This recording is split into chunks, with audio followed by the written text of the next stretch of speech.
Now that we have some really great examples about the types of questions you can ask in the classroom, let's take a look at questions in action. So a little more detail on the process that you go through when you ideally want to form your question asking arsenal. Before you even get into the classroom, you should be doing these 4 things. Number 1, identify the learning objectives. If you don't even know how to put the learning objective into clear and concise terms before the lesson, you don't have much chance in the classroom and being able to help out the student and guide them and ask the right questions to guide them in the right direction. You're going to be all over the place. Also, select the content for questioning. Again, this might seem a little bit basic, but in the materials that we have, they do go in very broad realms, and you can ask questions specifically about one area and end up talking about their vacation if you're talking about a country and they went there and wow, how was it and what did you eat there, and suddenly you're off the mark completely. If you know how to bring it back around, then you understand the content that is the most important and critical when you're doing your question asking. Also, try to write down the questions in advance. It's all well and good to think about them, but sometimes it's really helpful to just have a couple that if you think about them, you're like, oh yeah, that was a really good question, but I don't know how I'm going to remember it. Have it on a piece of paper, have it beside you in the classroom, and keep it there. Maybe highlight it when you ask it, and that way you can keep track of what you asked in the classroom. Also very critical is anticipate student responses. I feel like we just don't do this enough as teachers, and especially because we have to adapt to the student levels all the time. It can be hard if you don't know your student very well, what kind of answer they would give you, because they're different from the other students that you have during that day. But at the same time, it's going to make you way more prepared in the classroom to give the student what they need and to adapt it to their level, if at least you've started that thinking process. And it's going to get easier over time as you get to know your students better. Now, once you're in the classroom, you should be doing these 3 things that are quite important. Make sure that you're asking questions that require an extended response. Most of the time, that's going to mean an open question. So build them up with those closed questions and then ask the open questions.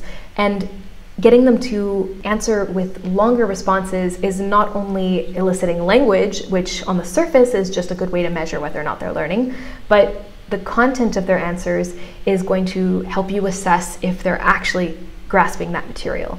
And not just grasping, but for them, internally, what's happening is they're building those cognitive flexibility skills, they're working through it and processing it as they're talking, and it really gets them involved in the materials in a way that just getting them to say fact, fact, fact, or you just telling them fact, fact, fact is not going to help them.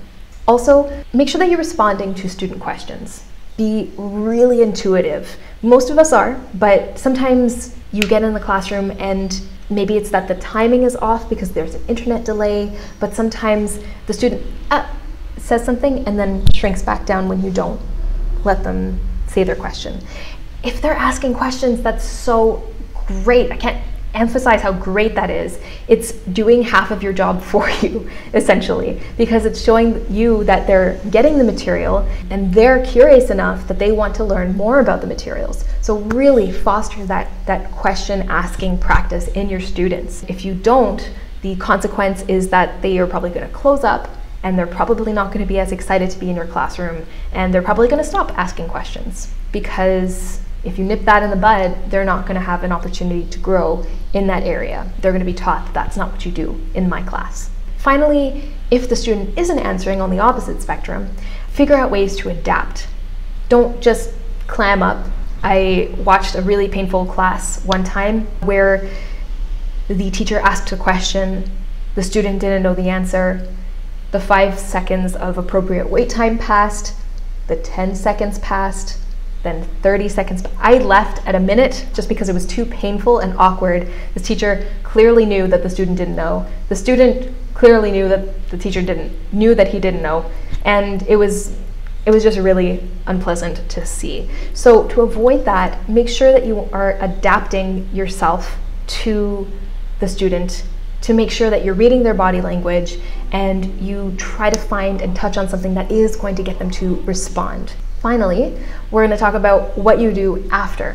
You might think your work is done, but if you're a teacher, then you well know that after the class is probably the most work that you're doing. Luckily, it's not that heavy of a load here, but you should always take the time to assess the success of your questions that you asked in the class. Essentially, when you have that piece of paper, you've highlighted the questions that you've asked, see whether or not they were successful. Did they elicit language?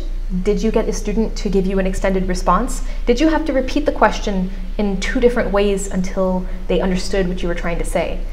Then from there, edit your questions. And so the next time you go into class, whether it's with the same student or another set of students, then you'll understand a little bit better how to communicate. You have to adapt your vocabulary, your sentence patterns, your speech timing, your facial expressions in tandem with how you talk. Like, I use way too many facial expressions and hand gestures compared to what I used to. So just make sure that you are fully aware of how you're talking to the student and you're editing and adapting your questions constantly.